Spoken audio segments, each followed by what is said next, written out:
I was born in a field that runs along the very center of the North American continent.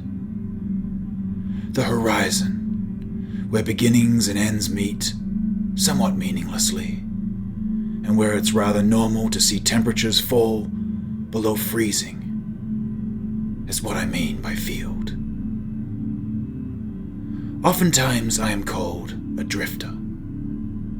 Humans, they say I'm reluctant with relationships, and that I wander around with nowhere to return. But that in fact is not the case. There's always a purpose and a destination to all my travels. People say that I'm a skilled and savvy hunter. The question is, how much do they know about the countless deaths and deathly encounters I had to accept as a part of my life? Yeah, they call me a cat. But am I really a cat, though? Would the lions living on the African continent and the tigers from the Siberian tundra also puzzle themselves with such questions? Or doubts? I wonder if the same goes for cats who chose to be domesticated, and for those who were born in the city and walk a different path of coexistence with humans.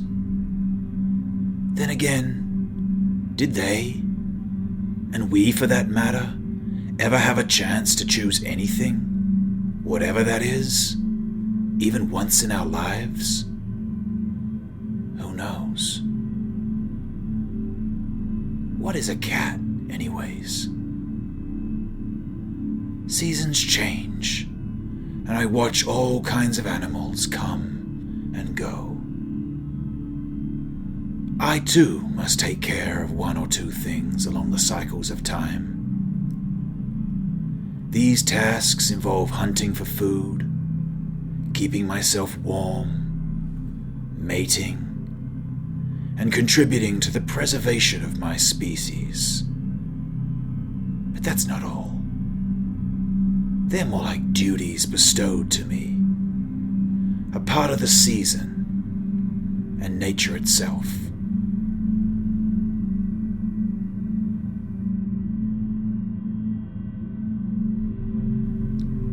Time goes by, and I watch people come and leave. Some have drifted away, and some have found home here after their fair share of wandering.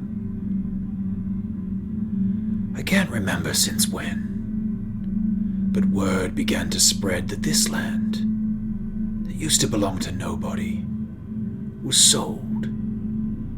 Some claimed it was just a change of hands. Fates have turned. Some were now seen as indigenous, and others became settlers. A few now were landlords, and there were those who returned to a life on the road.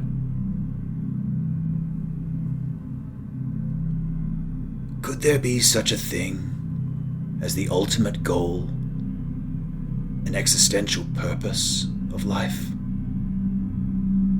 As seasons pass and lands change hands, I once again realize the rather realistic possibility of my standing here being also in the midst of endless fluctuation.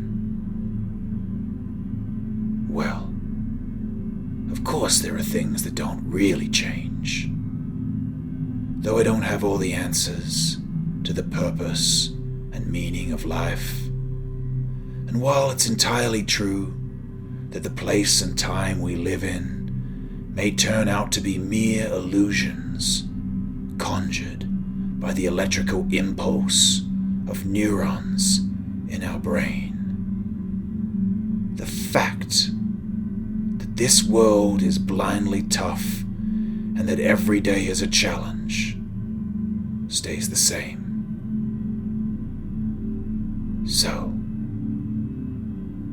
What exactly is a cat? They call me BOBCAT.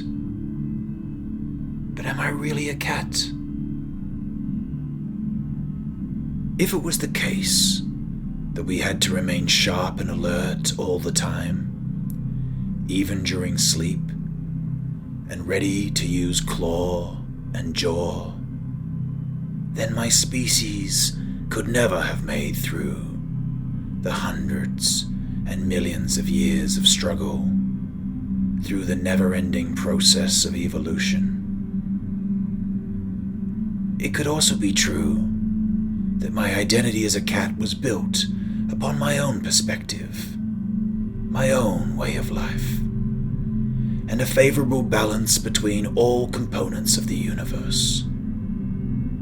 Perhaps it's more accurate to say matter and force, or even energy of all forms and properties. The issue of myself being a cat is not about my taxonomy. Rather, it has more to do with how my existence came to be in this world. Let me rephrase that. These questions, they're way out of my league for a simple creature like myself. Still, you don't get to pick your challenges when you're living in the wild.